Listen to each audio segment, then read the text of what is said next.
once again, to start with, we'll confirm the shirt length of the pattern paper we are working with. So the shirt length is 30 inches. So for our construction, the first thing is to take 1.5 inches from the side, and we are doing this to start working on the buttonhole line. That's the line that will contain the buttonhole and also the button. So we are taking 1.5, and 1.5 is what will be bending inwards. So for your right piece and for your left piece, you are supposed to bend 1.5 inches inwards. That's ½ inch for the bending and 1 inch for the come into play as you follow the process. So after taking 1.5, we would also take 1 inch after the 1.5 mark. So we'll take 1 inch all through. Now mind you, for this our practical, we'll be doing everything step by step. So whatever you think you don't understand in the beginning of this process, just follow. Once you get to the point where we'll be using it, you actually understand everything we are doing.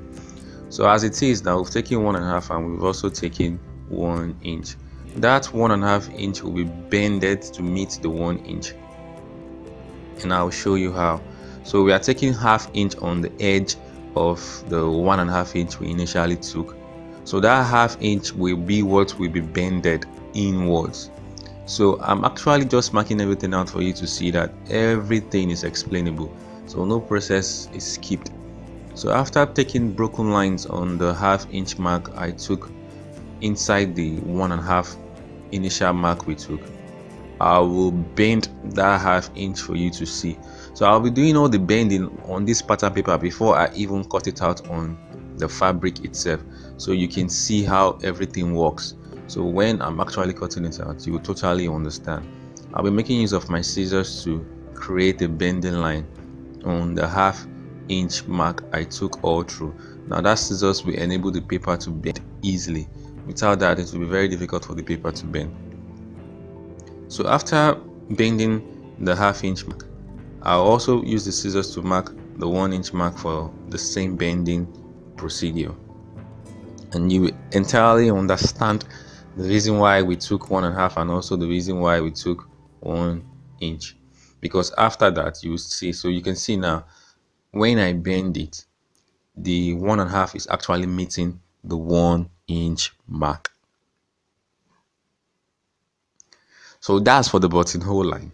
We succeeded in creating the buttonhole line, but the main part of this whole buttonhole line creation is the buttonhole line itself.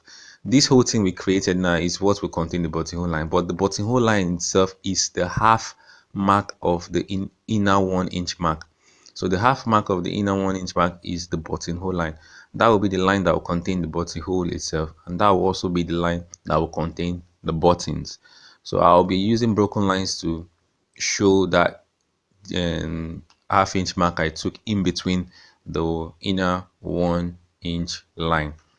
So that line will actually contain the buttonhole for the left hand side for a male, and contain the buttons for the right hand side for a male. For a female, the right hand side actually contains the buttonhole and the left hand side contains the button. So that's that. So we've created the buttonhole line, and the buttonhole line is actually important. So we took 9 inches from the buttonhole line and 2 inches downwards for the shoulder slant. Then we also took 2 1/4 from the buttonhole line for the neck line, and also 4 inches downwards.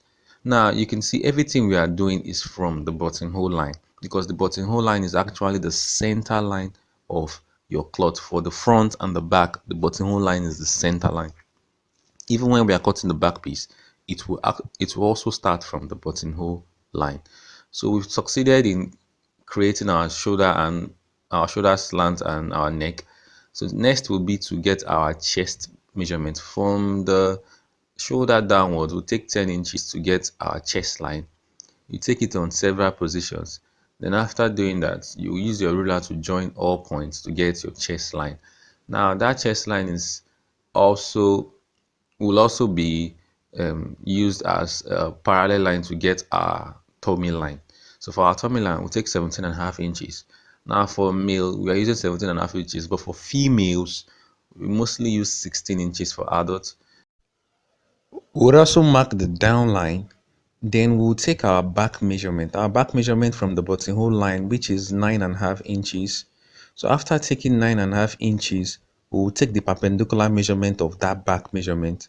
Then we'll transfer that perpendicular measurement to the chest. Then you mark. After marking on the chest, you will join both the shoulder mark point to the chest mark point with a broken line. Then half of that broken line, which is 8 inches, would become 4 inches. Then in front of that 4 inches, you take 1 1/4 inches outwards. Then you make use of your curve to join the shoulder through that 1 1/4 inches mark to the chest line, and that will be the front curve of the front piece of your shirt. So after that, you will take your chest measurement, which is 40 divided by 4, 10 inches, mark from the buttonhole line and get your chest point. You divide your tummy measurement by 4, mark, and also the hip, which is 40 inches, divide by 4 and also mark your 10 inches on the hip line. Then you join your hip to the tummy and also the chest to the tummy. So by doing that, you get your bodice shape. But you would see there now that there's no sewing allowance added. So you add ½ inch all through from the chest to the hip line.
For the back piece, there will be pleating. There will be a pleating. So we took 2 inches all through from the top to the down line like that. And I made use of a broken line to mark out that 2 inches point. Now to use your front piece to cut out the back piece, you place the front piece, making sure the buttonhole line of the front piece is in alignment with the 2 inches line of the back piece. Then you make use of a needle to hold both pattern papers down, and this is because the buttonhole line is the center of the front piece, while that 2 inches will be the center of the back piece. After doing that, we'll cut off the shoulder slant of the back piece. Now after cutting the shoulder slant of the back piece, you also make sure the buttonhole line and 2 inches line is still in alignment. You remove the front piece from the back piece at that position, readjust to a 2 inches mark from the top like that, making sure the front piece is 2 inches away from the back piece. After confirming the front piece is 2 inches away from the back piece, you make use of a needle to hold it down once again, making sure the buttonhole line is still in alignment with the 2 inches mark for the pleating on the back piece. So after doing that, you fold the shoulder line of the back piece to meet that of the front piece, and this is to get the neck of the back piece, the continuing neck of the back piece. That's to continue the neck from the position of the front piece. So where the neck ended in the front piece, you will continue from the back piece. But before then, you will take the center point of the curve and mark ½ inch away from the front piece. So this would mean the back piece will be ½ inch wider than that of the front piece.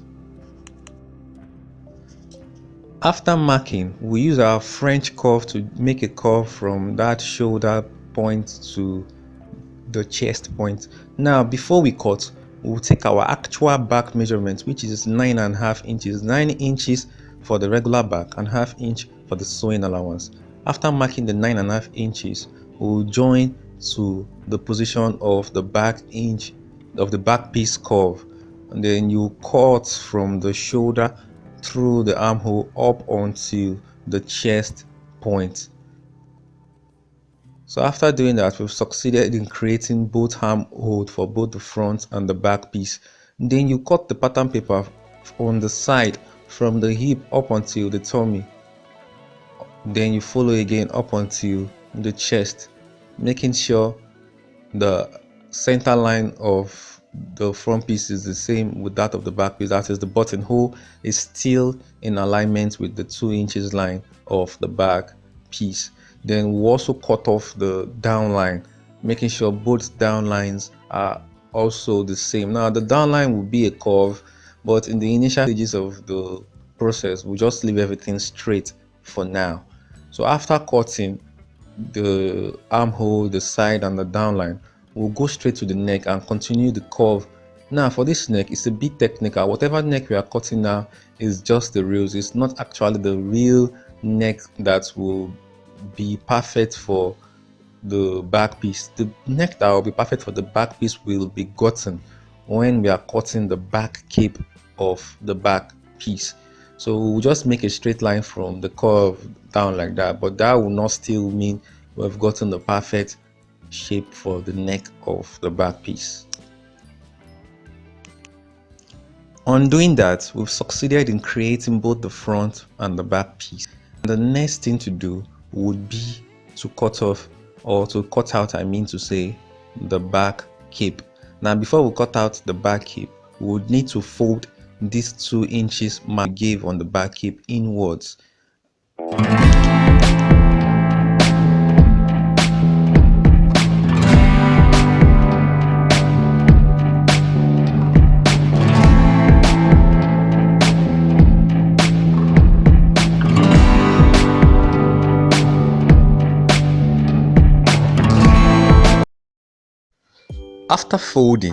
After folding, you see that the part of the neck that was folded inwards will protrude outwards, and that part is to show you that that is not the perfect way to cut the neck. So you will recut the neck curve, that's cutting both the folded part and the back piece together when you are cutting the neck curve, and you will end up getting the right neck curve that will make the back piece folded inwards align with the normal back piece neck. So after recutting the neck now, so the back piece and the front piece will be in alignment, we will go straight to the cutting of our back cape. To cut our back cape, we'll be using pattern paper separately from the one we are already using now, and this is a yellow pattern paper. So I'll just make a straight line, then I'll make a perpendicular straight line. There's another line at right angle to that line, but I'm making use of a ruler and not a right angle triangle because the whole perpendicularity of this thing is not really necessary. The most important thing is just to make sure the line is straight, because even the down line of the cape will not be straight. So I'll place the back piece and the cape on the same line. After placing on the same line, I'll make use of a needle to hold it down. After holding it down, I'll cut off the ankles, the shoulder slant to be of the same. That's the shoulder slant of the back cape and that of the back piece. Then also the armhole of the back cape and that of the back piece. Then the neck of the back cape and that of the back piece. So the shoulder, the armhole and the neck will be exactly the same size and pattern with that of the back piece. After doing that, I'll remove my pins. So after separating both, the down line is not even straight. So even if you want to leave it straight, this line is not even straight enough. You will need a right angle triangle to draw a straight line that will be perpendicular to the normal line. But I don't want it straight. I want a little bit craziness on the down line of my back cape. So what I'll do is I'll take 2.5 inches upwards like that, mark. Then I'll take 2.5 inches on the down line like that, mark. Then I'll make a sector curve, a sector to join both points. After doing that, I will draw a straight line from that point to the armhole. Then I will taking out my sector curve like that. After doing that, I'll just use my scissors to cut off the shape I created. Now when you open this shape up into two, you will see the crazy shape you actually created for the down line of your back cape.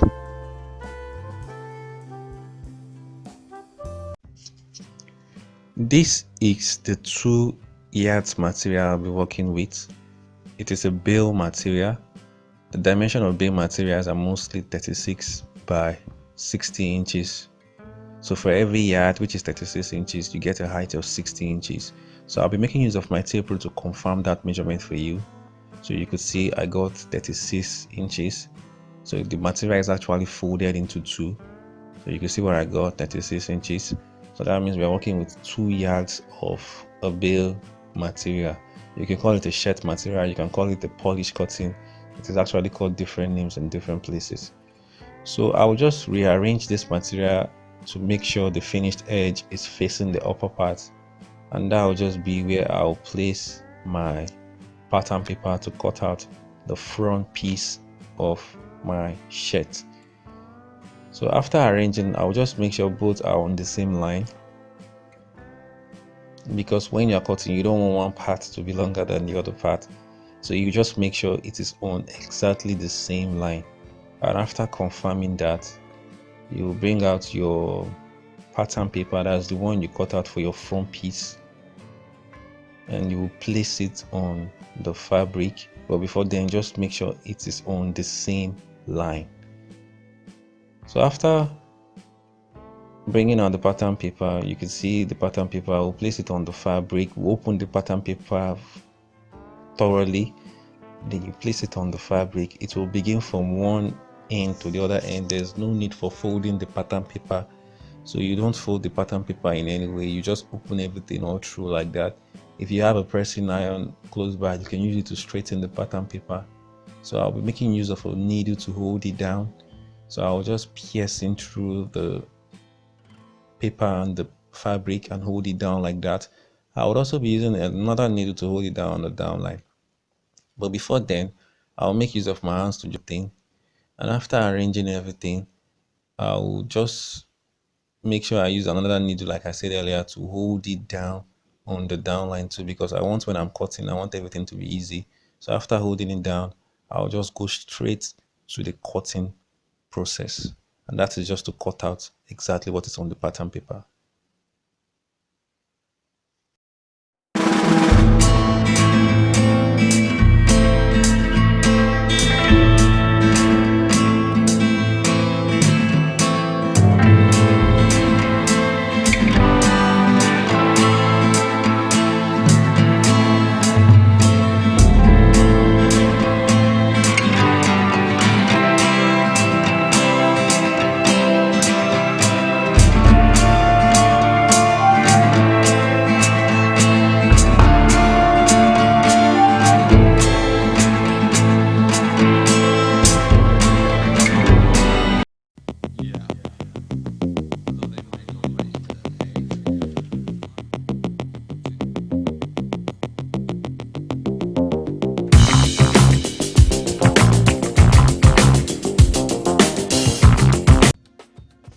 You can see the curved edges on the remnant of the material after cutting out the front piece.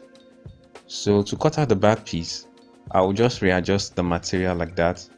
So you adjust it in a way that it will have a folded edge. But to get the perfect position, you have to place the pattern paper on it so as to know how much more of a readjustment that is needed to be done. So you just place in a way that both are of the same size. All this is just to make sure you don't waste fabric. So after doing that, I'll make use of my needle to hold down the pattern paper on the fabric.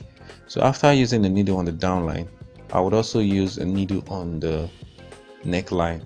So I will hold down the fabric to with the pattern paper together.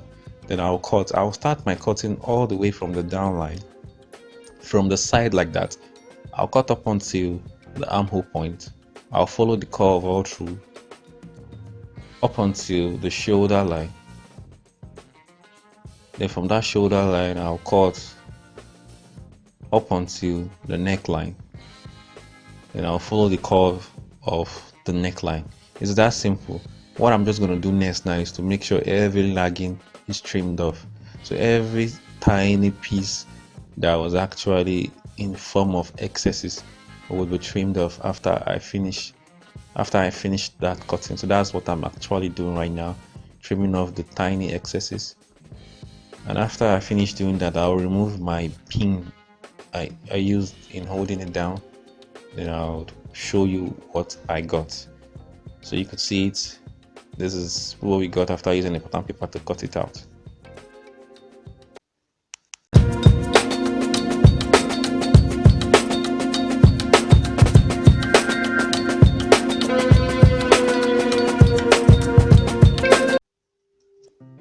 We'll start the cutting of the short. From the waistline, we'll take 12 inches.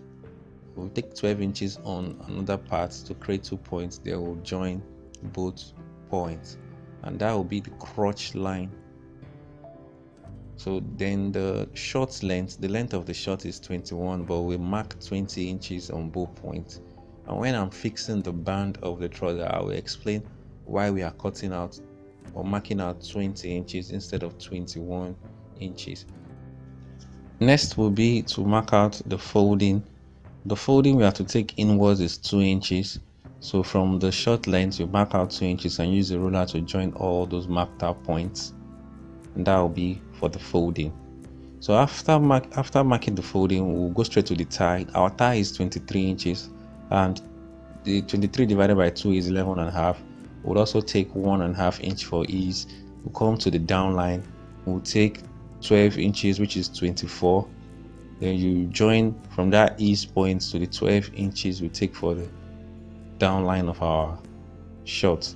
Now for the hip, we'll take 8 inches from the waistline. Then on that line we are creating now, we'll actually take our hip measurement. Our hip is 40, which is 10 when divided by 4. So you mark out 10. Also on the waistline, you mark out 10 inches.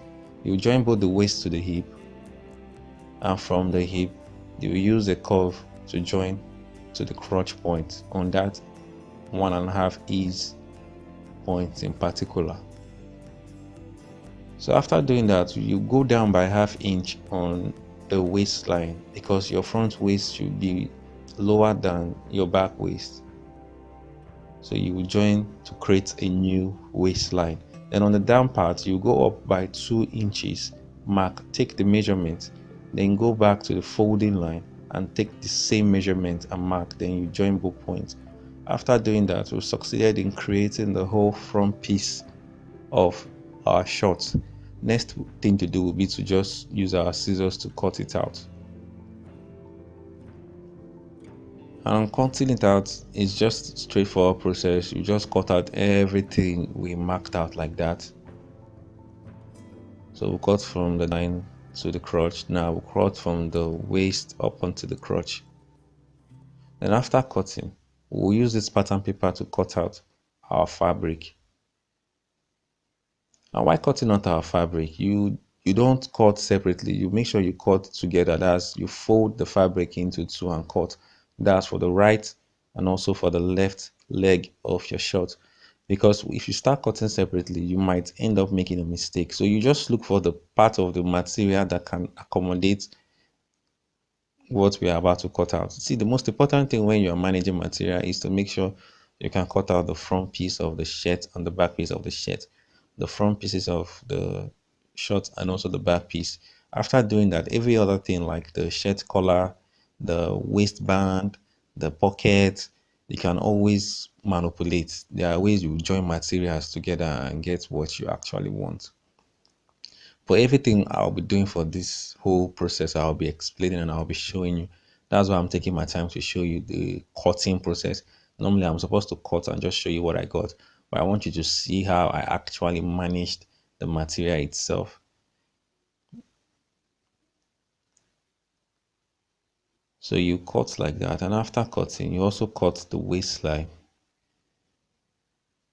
Now, after cutting the front piece of the shirt, you will see that what is left of the material will be very, very small. So after cutting the back piece, it will be even smaller.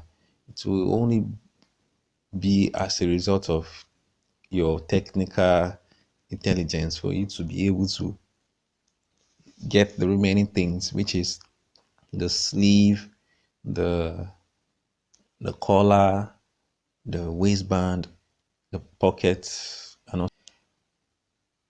So after cutting that curve, I'm done cutting out the fabric. And next thing I'll do will be to remove my pin, and you will see exactly what I got.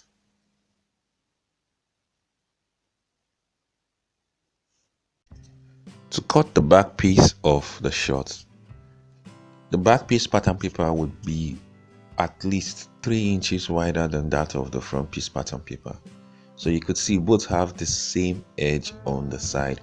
So I'll just place it side by side because the side is actually a straight line. So I'll use my marker to take the height of the front piece on the back piece. Then I'll readjust. From that height, I'll take 2 inches all through to the down line.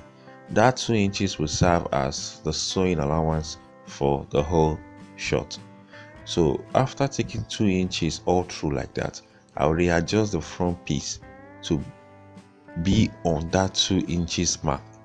So after placing everything on the 2 inches mark, that's the front piece, I'll come to the crotch part of the front piece, add an additional 1 inch. But before that, I'll hold it down with my needle just to be sure they are in position.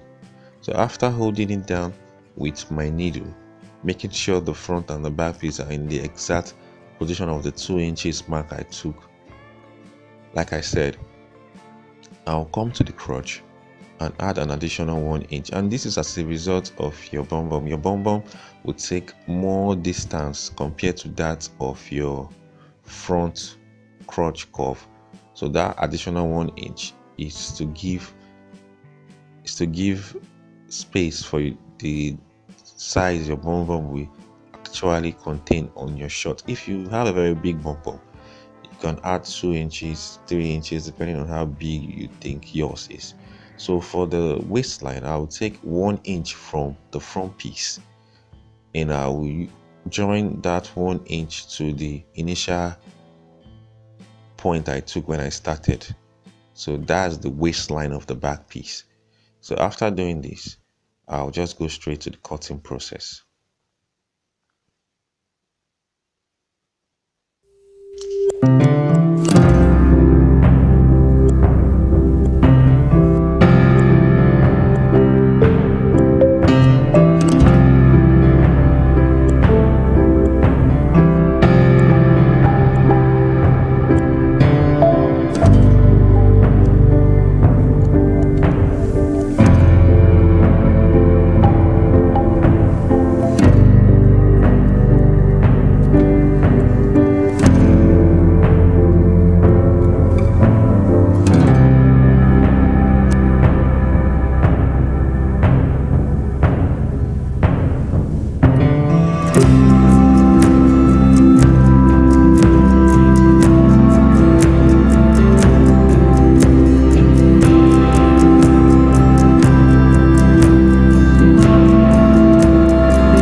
We've cut out the back piece of the shirt, so I'll be showing you what is left of the 2 yards fabric and what would be done with it. So this is what is left.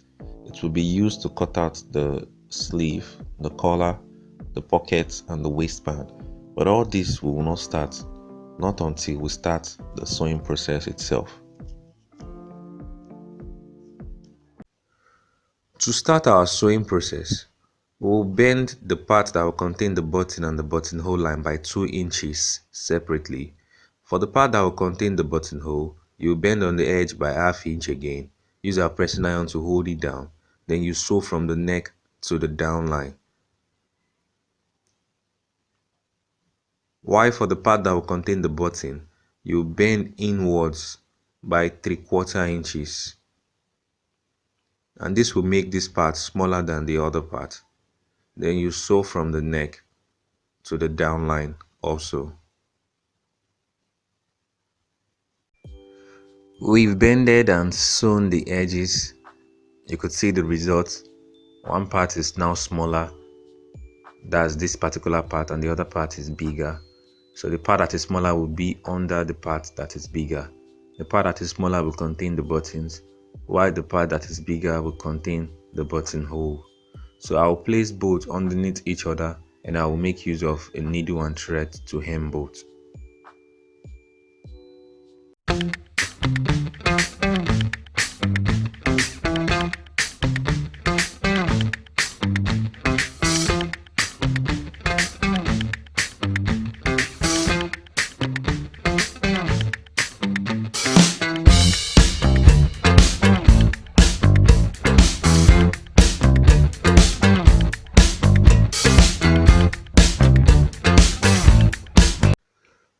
I'm through with the hemming process.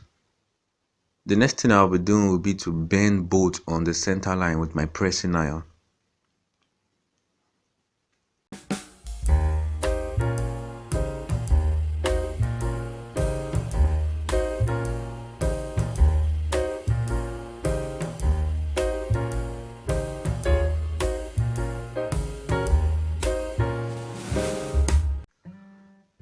I actually bended this into two just for you to see the extra 2 inches on the back piece that is meant for the pleating. So when I place the front piece and the back piece side by side, you would see the extra 2 inches that is meant for the pleating.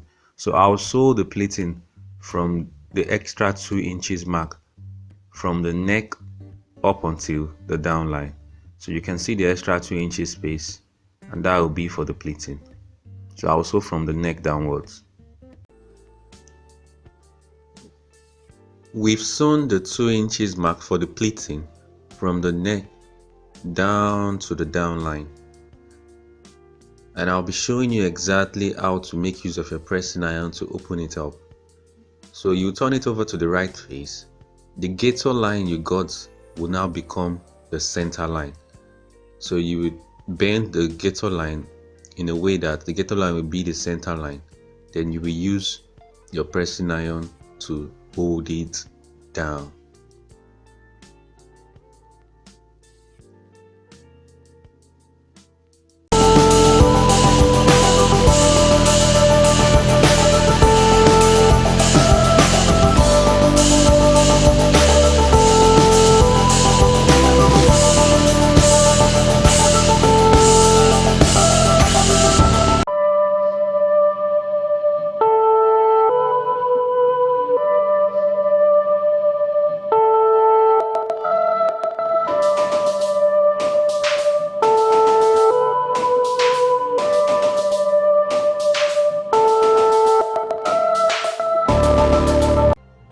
We finished working on the back piece. Let me introduce you to the back cape. This is the back cape.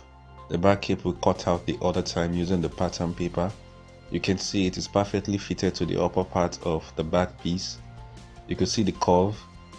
So I'll be showing you how to join the back cape to the back piece, and we will be doing that when we are actually joining the front piece to the back piece. So this is how it will be after everything is done, and I'll be showing you just exactly how to do this. Straight to the joining process. You place the front piece wrong face facing the wrong face of the back piece. After placing both, making sure the shoulder lines are in alignment, then you place the back cape on the front piece like that, and you sew all three together on the shoulder line by a 1/2 inch stitch. You sew on the left and you also sew on the right.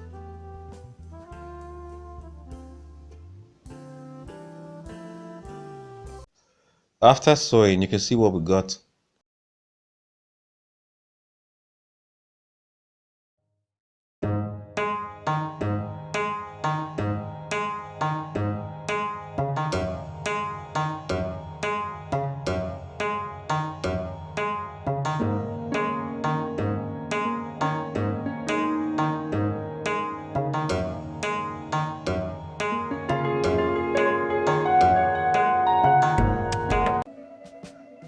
After pressing, we will top stitch the back cape to the back piece.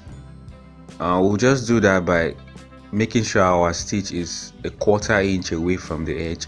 If you like, you can make yours on the edge, but it won't look beautiful if you make it on the edge. So I'll prefer you make it a 1/4 inch away from the edge, so you can get that extra feel of the excess there that will later serve as the design.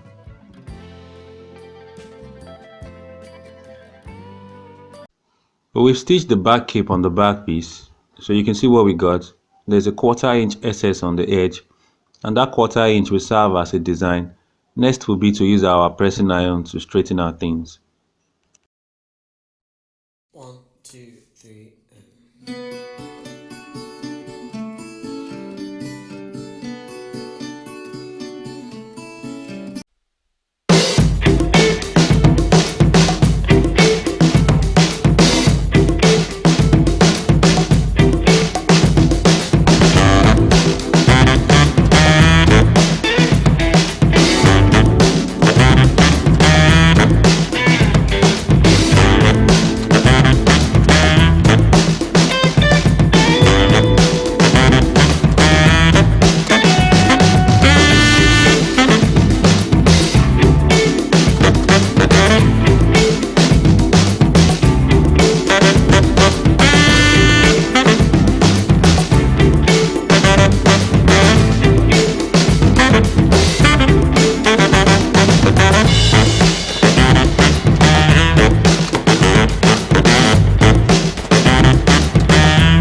To cut our sleeve, we'll start by drawing two perpendicular lines, one vertical and the other horizontal.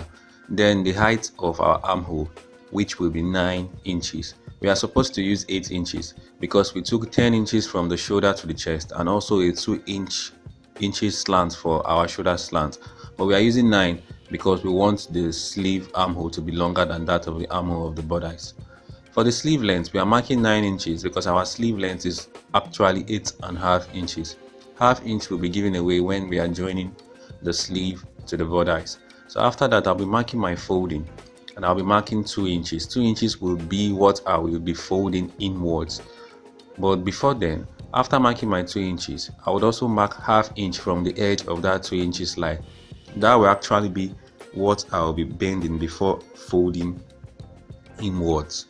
So after doing that, I'll take my round elbow measurement, which is 6.5.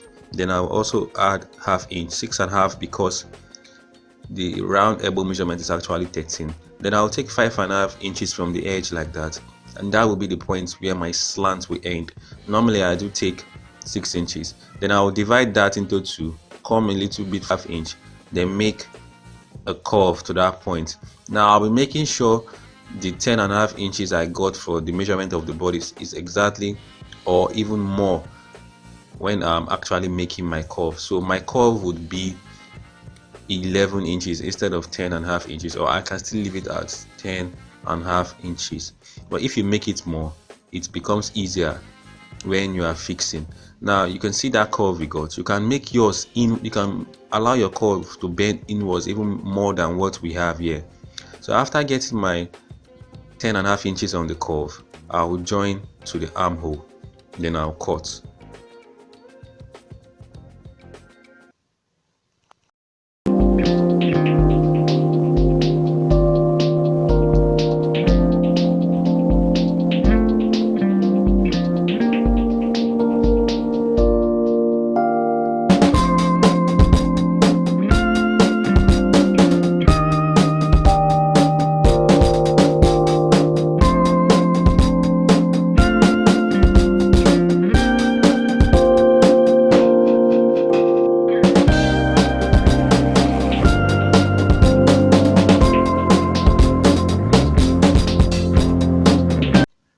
After cutting out the pattern paper of the sleeve, we will cut out the fabric and also sew the folding edges.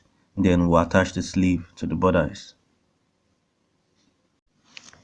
We've joined the sleeve for the left and also for the right part, so you can see what we got. So after joining, we also made use of our pressing iron to straighten out things. You just make sure you press every sewing line, both the back and the front. Immediately we are done with the sleeve, we'll start working on joining the side. So you've seen me arrange it in a way where the front piece is half inch lesser in terms of position.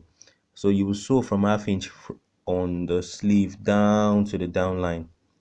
So you can see the back piece is a bit wider than the front piece in terms of arrangement. So you make a half inch stitch like that, joining both together. Then after doing that, you turn to the other side. Now you will make the back piece half inch lesser than the front piece in terms of arrangement on the side. Then you make a half inch stitch from the sleeve down. After stitching, you could see what we got. I did that for the right side and I also do that for the other side. You could see.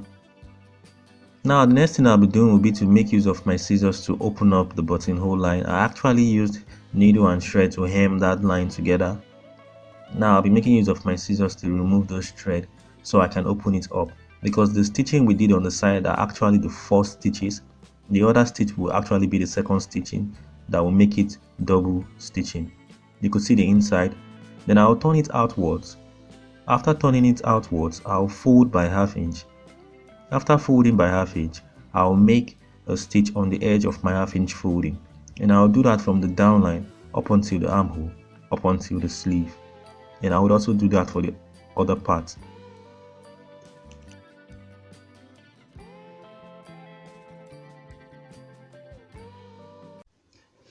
After the double stitching, I'll put the camera close up for you to see what we got.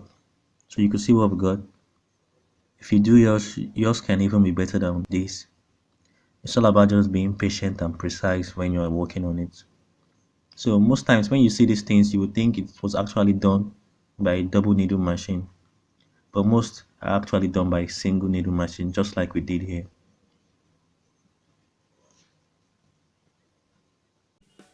After sewing the side, next on the menu is the neck. So I'll take the measurement of the neck round just to confirm. My measurement is actually 16 and a half. So if I get anything close to 16 and a half, I'm fine. But for the collar, I'll have to open it up and take the full measurement. You know, for my neck, I need to take it while the buttonhole line is closed. But for my collar, I need to open it up, take it from one beginning to the other end. Then I'll take it like that all round, all through, and whatever I get will be the measurement I would use in the create my collar. Now when I get that measurement, I will use that measurement in the cutting process, because the cutting process is actually what I call the half process. So whatever I'm cutting, I'll be dividing into two. So the 19 and a half I got from my full neck measurement of that attire, I'll be dividing it into two when I'm cutting on this pattern paper. So I actually got 19 and a half, and I'll divide it into two, and whatever I got would be what I'll be working with on this pattern paper. After dividing, I'll mark that point, then I'll make a straight line upwards like that. Then on that point, I'll also make a straight line downwards. That's a perpendicular line downwards like that. That will be the both lines I'll be working with. So I will divide that horizontal line now into two, then I'll mark. And I'm doing this just so as to know where my curve will start from, because your collar neck is not actually straight. You need it curved, because if it is straight, when one part overlaps the part on the buttonhole line, one part will drop. So I'll take 1 inch from the horizontal line upwards, because the height of the down collar is 1 inch. So you can make yours 1.5 if you like yours being big, or you can make yours 3/4 inch if you like yours smaller. So after that, I will also take 1 inch upwards after that line, and I'll be joining my half point of that horizontal line to that curve. So from that half point, I join to the curve. Then I would also join the upper part to the other point like that. So you can see clearly now that the collar is not straightforward. So after that, I will take my measurement again on the curve because the measurement has been altered since it is no longer a straight line. Then I will also take the measurement on the upper part too. Then I will join both with a straight line. After joining both with a straight line, I took 1.5 inches backwards, and from that 1.5 inches point backwards, I will join with a curve to the edge, and I'll also make a line downwards from the 1.5 inches backward. Now I've succeeded in creating the lower part of my collar. So I will draw a straight line from that 1.5 inches point straight down, and that will be the beginning point of the making of my upper collar. So for my upper collar, I'll just take 2.5 inches all through like that, and this is as a result of the fact that when I'm actually making my collar, a 1/4 inch of my collar will be inserted into the lower part of the collar.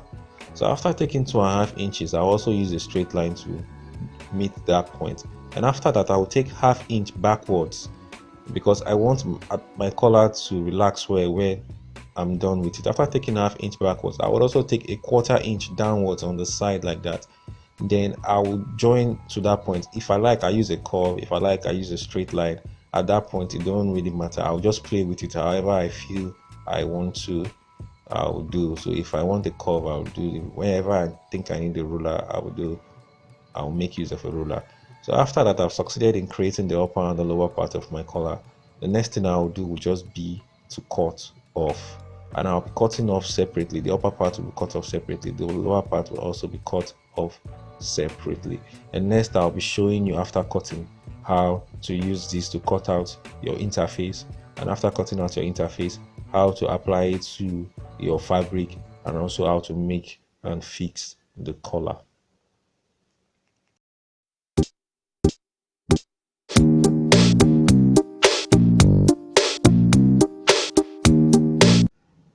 Now we've used the down part of the collar to cut out the interface we'll be using in the creation of the collar.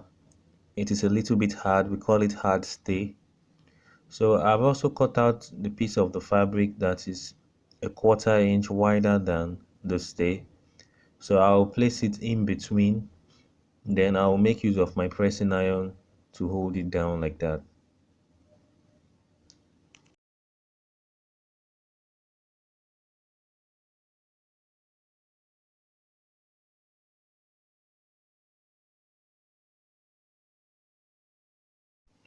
After gumming and holding it down, I will use the pressing iron to bend the down line of the fabric to the edge of the interface. I would also bend the back piece of the down collar, and this back piece doesn't contain any form of interface at all.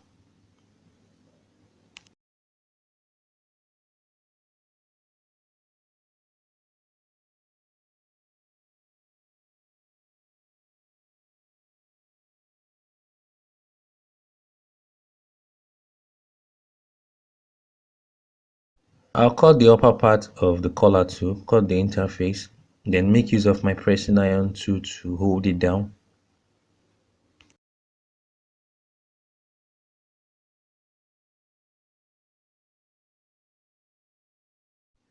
After gumming, I'll trim to a 1/4 inch before the edge of the interface, then I'll place on the back piece and sew on the edge of the interface all through. I won't sew on the down line, so I will sew all through except the down line because I'll be turning it outwards from the down line. After sewing on the edge of the interface, we'll bring it out from the down line. We'll make use of our scissors when we're trying to bring out the protruding edges. You might also trim off the excesses on the edge just to make it easier when you're bringing it out. So after bringing it out, we'll be using our pressing iron to hold it down. We are holding it down just to make sure the sewing line is actually the center line between the front and the back piece. So the front should face the front and the back should face the back. So you use your hands to control the sewing line and also use your pressing iron to hold it down. And after doing this, you will make your half inch stitch all through. But before then, we'll bend it into two and notch the center point.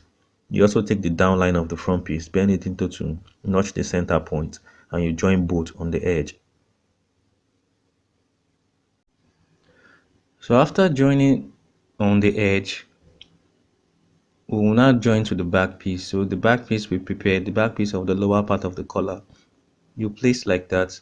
Then you place that on top it like that. Then you sew on the edge of the interface all through.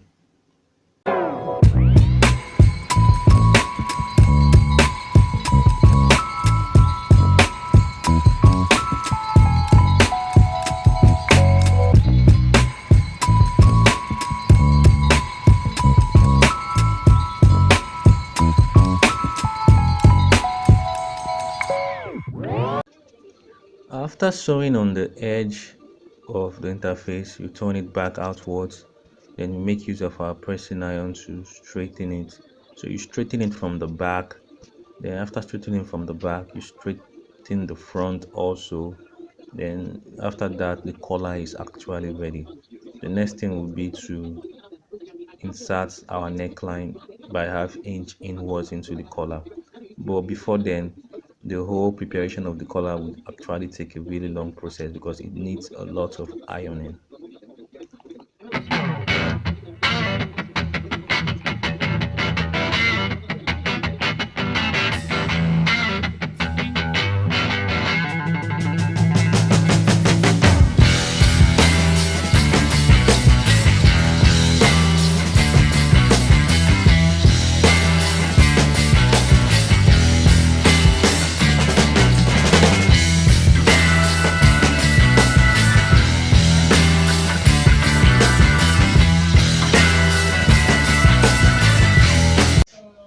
We've joined the collar to the borders, so you can see the stitch there. So after joining the collar, I'll be showing you how to take your buttonhole measurement from the collar to the downline. So ½ inch away from the tip, you mark your 3/4 inches. Each buttonhole has a size of 3/4 inches. Now from that point, 1/2 inches mark downwards and mark another 3/4 inches. Then from there, you take another 2.5 inches mark downwards, mark another 3/4 inches. And you continue doing that until you get your 6th buttonhole. So all these are just to create your buttonhole positions. After fixing all our buttons, we'll fold it into two like that, making sure the shoulders are in alignment. The edges of the shoulder should be in alignment. That is the only way you can get the perfect downline. And after that, we will take 2 inches upwards on the side like that. Then from that 2 inches point, you will make a curve to the center. It don't even matter how you make your curve, just make sure you take that 2 inches point onwards and you cut upwards to that 2 inches point.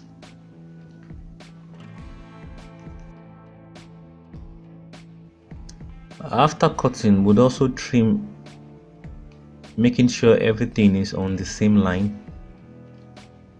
And after trimming, we would open it up. Just make sure you are satisfied with your curve. The most important thing is your mark. You might decide to make yours as high as 2.5 or even 3, depending on how curvy you want yours to be. So after dealing with the curve, the next thing would be to sew the downline. To sew the downline, you fold twice. You fold ½ inches in once, then you fold again, and after folding, you sew on the edge of the folded part. So you fold twice, ½ inch on both times, then you sew on the edge, and you do that from the beginning of one of the end part of the downline to the other end part of the downline. And while doing this, just make sure you are not in a rush. Your stitches will be on the edge of the folding, and when you get to that back cape, you also have to be very careful. And after sewing, we'll go straight to the ironing process. After sewing the downline of the shirt, we'll use our pressing iron to straighten things. Then we'll go straight to the finishing, which is the total ironing of the shirt and also the folding of the shirt. So if you were to package your shirt maybe in a customized nylon or in a paper bag, this is how you do it. You just iron it, then you make your foldings.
After finishing the shirt, I also cut out a band for the shorts, and after cutting out the band, this is what is left of our 2 yards.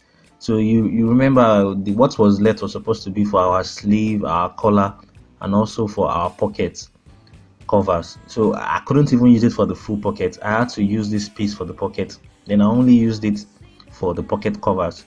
So you could see the pocket covers there, and I'll be explaining the science behind this pocket cover. So the top part, the size of the top part and the size of the side.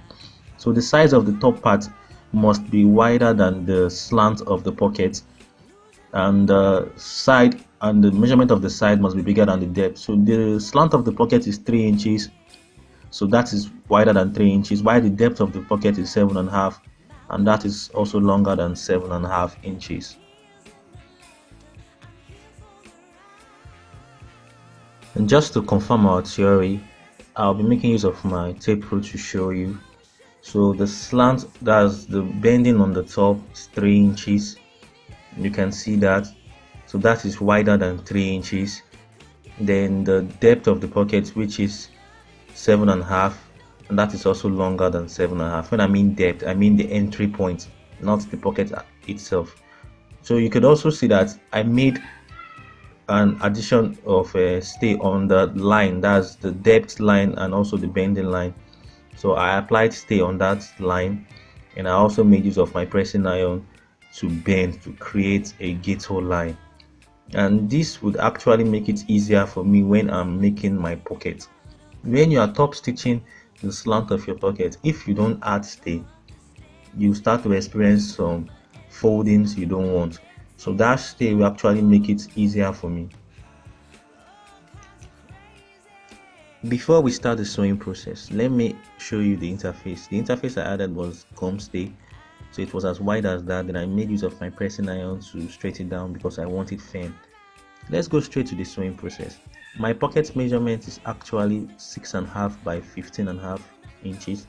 So to sew our pocket, we'll place the pocket inside like that, inside the front piece like that. So you can sew on the edge to hold it down. Then after holding it down, you make use of your scissors to notch that 7.5 inches mark on the pocket. So remember, you already notched a half inch on the fabric itself, so you can bend easily. Now that notch you will also make on the pocket. So after making the notch on the pocket, it will be easy for you to bend. So you bend both the material and the pocket together like that.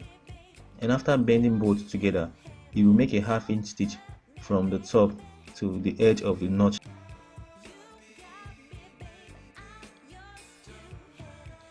After making the stitch, you could see it there like that. So that's the stitch. So the stitch will just hold it down, then that place will be open like that. So you open it, and after opening it, you bend by 1/4 inch inwards on the edge of that free part like that, and you sew it down to the pocket. You sew it down to the pocket like that to hold it down from the top to the end. You might not need to bend it. If you want to whip, you whip it, then you sew it down. So after that, you just rearrange it again like this, so it's easier. So after you just use it to cover the pocket, then you can whip the downline. You sew it first, then you whip it. After sewing and whipping, you just stitch the pocket to the top like that on the edge, and you also stitch together on the side. After finish working, you could see the excess of the pocket on the top, and that will be trimmed off.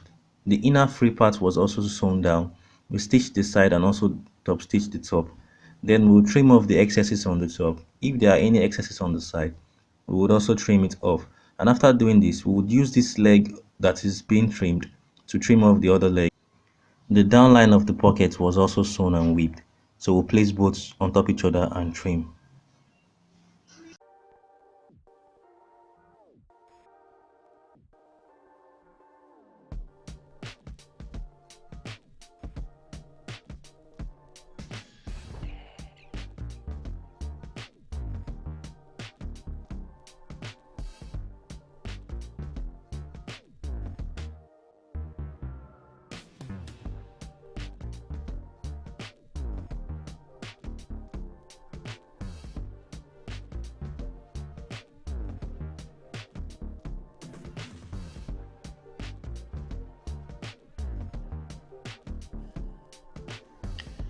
So you place the back piece on the front piece like that, and you sew together by half-inch stitch on the side, and you'd also adjust the other side and also make a half-inch stitch on the other side like that. So you do the same for one leg, and you also do the same for the other leg of the shirt.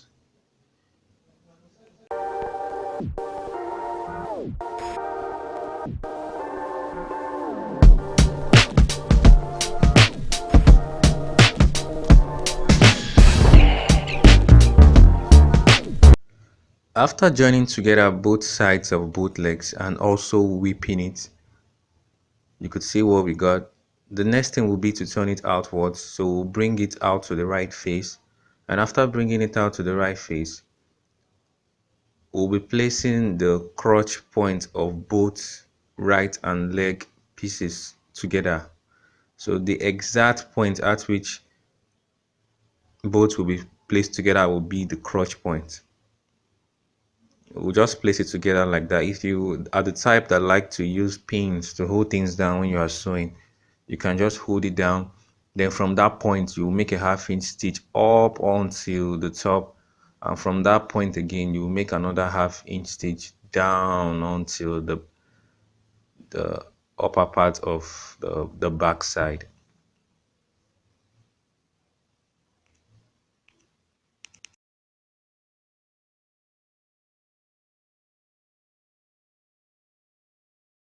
On sewing it, you could see it, we also whipped it as well after sewing it.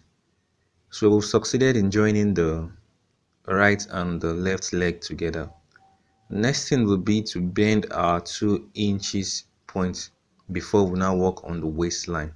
So we are bending the 2 inches point on the down line. We actually made reservation for that when we were cutting the pattern of this shirt. So I'll bend it inwards like that. Then I will make use of my pressing iron to straighten things and sew. We've bent and sewed the down line. You can see what we got. After bending 2 inches, we also bended half inch inwards and sew on the edge of the bended half inch point. So after doing that for both legs, you could see what we got. Then the next thing is to work on the waistband. Now I told you I cut out my waistband before. I'll be explaining it totally to you now. I actually cut it out in two different places when I showed you. So you could see I have joined them together, and that joining point will actually be my center point. Now the waistband, after joining, the waistband is 1.5 inches high. Our rubber band we'll be using is 1 inch, so I want it to be exactly the same size. So to take our buttonhole point, I'll take 1 inch from that center point and mark my 3/4 inches mark for my buttonhole. Take another 1 inch from that center point and also mark my 3/4 inch for my buttonhole. I'll be making use of a marker to mark out the point. I'm actually using a marker because the fabric is actually flower material, so the markings of the marker will not actually have any effect. If I were to be using a plain material, I will not use a marker. I'll probably use a chalk. So after marking out on 1 inch point from the center line, I'll make my buttonhole on both points. I've made my buttonholes so you could see them. I've also used my razor blade to open it up. So after that, I've also joined the other side, and I made use of the measurement of the whole waistline to join. So this band is actually of exactly the same size as that of my waistline. So I'll be joining this band to the waistline of my shirt, and it's just pretty straightforward. I will make use of that center point that's in between both buttonholes. I'll place it on the on the center part of the front part of the shirt. I'll be using a pin to hold it down. I don't usually like working with pins, so I'll hold it down like that. Then I would arrange it, make sure the joining on the back is also in alignment with that of the back, and I would also be using a pin to hold it down. And after holding it down, I'll make a half-inch stitch all through, then I will whip after stitching. So we've stitched the waistband to the waistline of the short, but as you can see, it is not firmly held. So we've also whipped it all through. Now we'll be top stitching it, and that will be what we hold it firm. So I'll bring it outwards like that. So after bringing it outwards, I'll bend the sewing excesses inwards. Then I'll top stitch on the edge of the top like that. I'll bend these excesses inwards, bending it inwards. Then I'll turn outwards like this and stitch on the edge of that sewing line. So that sewing line, that stitching I'm making now will hold that sewing excesses inwards firmly. So I will stitch from the beginning like that all through, and I will go round back up until the initial point I started the stitching from. And after doing that, the remaining part of the band would be just 1 inch. So when I insert my rubber into that 1 inch band, the tightness of the rubber inside the band would make it beautiful. So the size also matters. So after that, I would also insert my rope, the rope I'll be using, the rope you actually saw from the beginning. It is actually a lace, so you will just insert it, and I'll be showing you how I achieved all this.